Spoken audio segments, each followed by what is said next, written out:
Всем привет, подписчики! Сегодня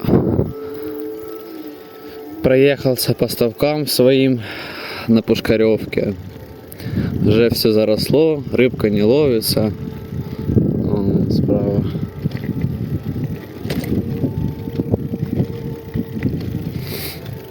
Да, помню, раньше тут 2 года назад такие караси крупные ловились. Иглинка что-то уже все застыла же. Наверное.